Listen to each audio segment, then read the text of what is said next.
Of the Holy Spirit. Amen. Glory to Jesus Christ. Good morning, brothers and sisters. This parable is an often read one, and it's one everyone knows well. And when we read this parable, we often say, which piece of field or land am I? Am I the rocks? Hopefully no one is the track upon which the seed fell and the birds took it away. But we all imagine, which piece of ground are we? Are we the ground that has the weeds that are choking us out? Or are we the good soil, dare we say? The other question we often have to ask is, are these different fields representing innate or natural states of being? Are there some people that are just naturally fruitful? And are there some people that are naturally faint-hearted? And are there some people that are predestined almost to be choked with weeds? And some that are good? We can ask this question also because as we see seeds fall, they fall where they fall. Indeed, we can say, when we read the lives of the saints, that there are some people who are more predisposed towards virtue or more aligned towards it. Take Anthony the Great, that great father. He was very predisposed towards virtue. As a young man, he was very pure, and he came into the church and he heard the words, "Sell everything you have and follow me." And he did. He disposed his estate and followed Christ. He came into church again and he said that, you should depart from the world and follow me. Take up your cross and follow me. And of course I'm paraphrasing. St. Anthony, I don't remember which exact verse this was that St. Anthony heard, but he basically departed from everything. He had already given his estate away, but he departed to the desert immediately, like this. And then we have St. Mary of Egypt, right? Another piece of ground. It's a little bit different than St. Anthony. And yet, I know that there are many gardeners here, and one thing I will ask is this. How many of you have gardens that naturally have no weeds at all, have no pests at all, into which you can merely scatter seed and things come up in perfect order? No one has this, right? No one has this. And if you look at this parable that Christ says, the key verse is the last one for today's discussion. It's the last one. What does Christ say? "But that on the good ground are they which, in an honest and good heart, having heard the word, keep it, and bring forth fruit with patience." With patience. Right? When we look at St. Anthony, Anthony was very holy and he was very pure. But was his life easy? No. In fact, there's an icon on the other side of his pillar that shows Anthony being beaten by demons. In fact, Anthony would go and he would live in tombs and he would pray in the set-asides there. And one time, he rolled a stone in front of the tomb and stayed in there. And the demons literally came and beat him. And he was screaming out to God saying, "God, help me?" And then he said, "God, why didn't you come and help me sooner?" And God says, "Anthony, I was with you the entire time. And I was waiting to see your patience, that you would endure." Right? So even Anthony had to endure many things. This is only one teeny story of his life. What about St. Mary of Egypt? She also had to work very hard because she had to uproot passions that Anthony didn't have. Anthony had the passions of human nature, but he had never cultivated them. St. Mary of Egypt had cultivated her passions quite extensively, and she had to then rip them up. She had a lot of weeds in her field, huge weeds that she had to pull out. The key is that we must bring forth patience. We must have patience. Patience, what does it imply? It implies sustained effort, continuous effort. I don't listen to popular music very much, but there was this song by this band from Canada, they were French, and they had this song called "Degeneration." And the song has some very interesting lyrics because they talk about how the current generation is not like the old generation. And the first stanza, the first set of verses basically says, "Your great-great-grandfather," probably a man from France who came to Quebec, "he cleared the land." The land was probably covered in down timber and rocks and terrible things, and he cleared it. And he said, "Your great-grandfather worked the land. He tilled it, he sowed it." And he said, "Your grandfather turned a profit on the land." Finally. And then it said, "Your father sold the land and went and worked for the government because he didn't want to work the land anymore."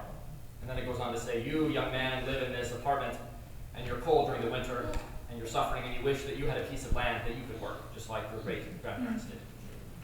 The point being was that the past generation had that patience and that sustained effort.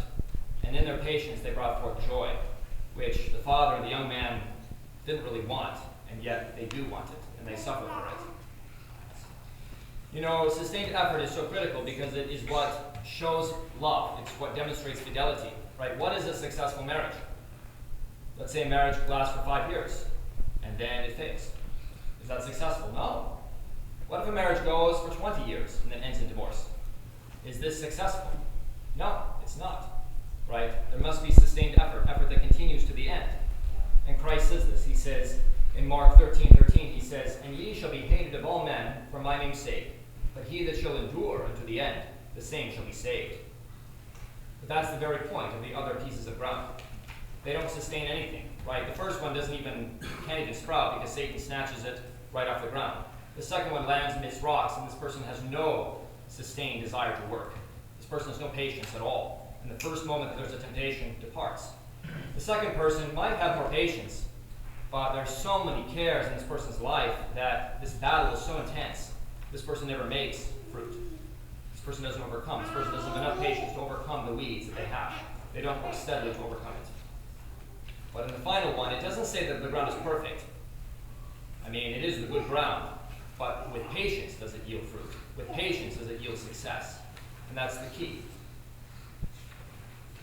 So working patiently denotes and suggests that there's a certain longevity to this work, to this labor that we have to have. The only question is, how do we do this? How do we work in the long term? How do we maintain this labor of longevity? How do we do it? And the answer is that we do it just like we do everything else in our life. When you wake up in the morning, you're not instantly at your workplace, right? You put on one article of clothing at a time. You brush your teeth. You get in your car. You turn your keys, right? You make one step at a time, and you're at work. One step at a time. You walk into your office. You turn on your light. You turn on your computer. One step at a time. Everything is done step by step by step. And that is how we make progress in this life.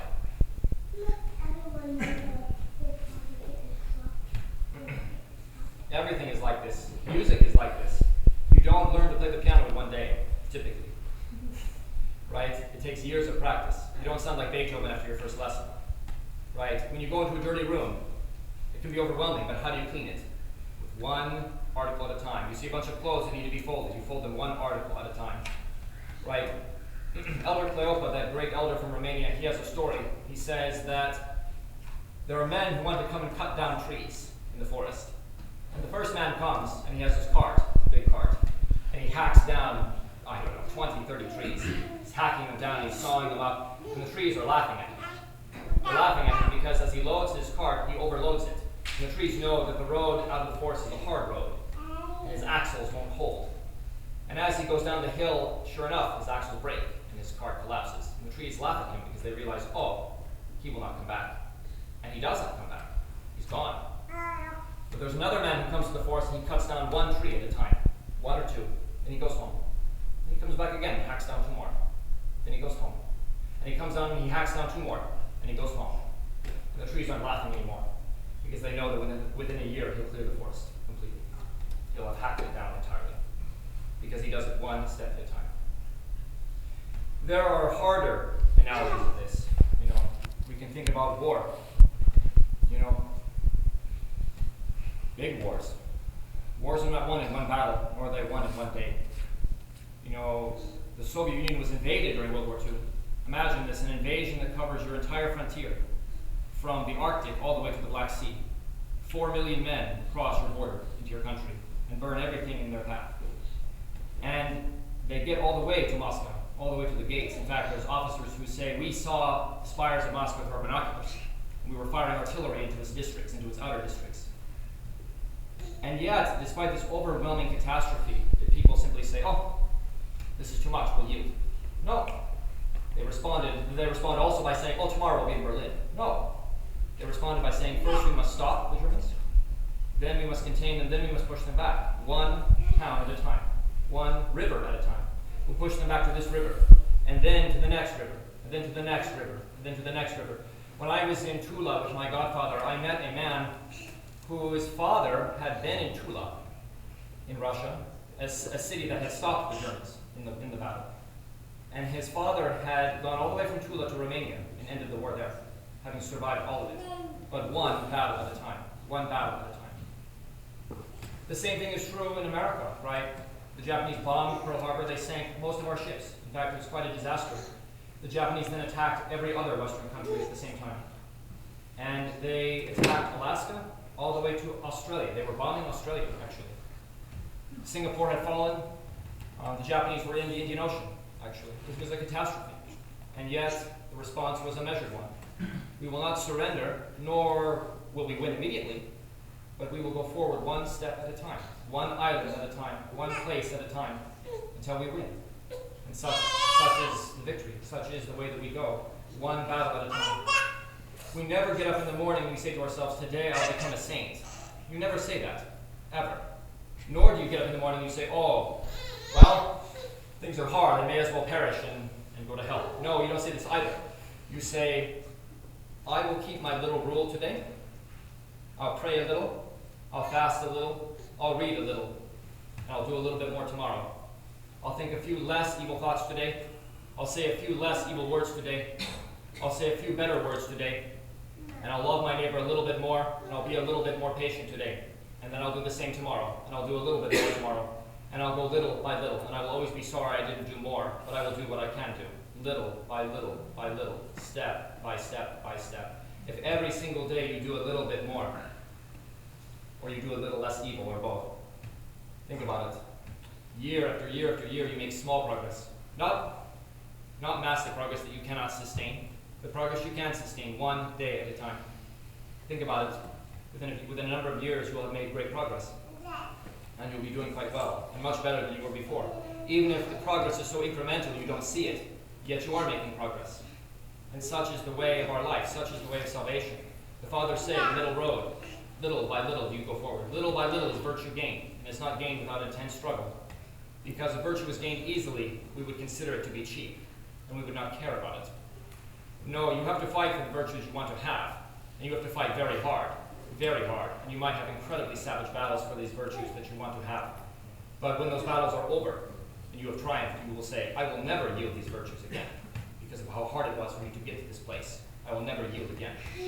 Even if it takes me years of more struggle, I will never yield. I will continue struggling and making my small progress, step by step by step. This is how wars are won, and this is how saints are made. So brothers and sisters, let us struggle a little bit more, little by little. Let us walk until we get into the kingdom of heaven. Amen.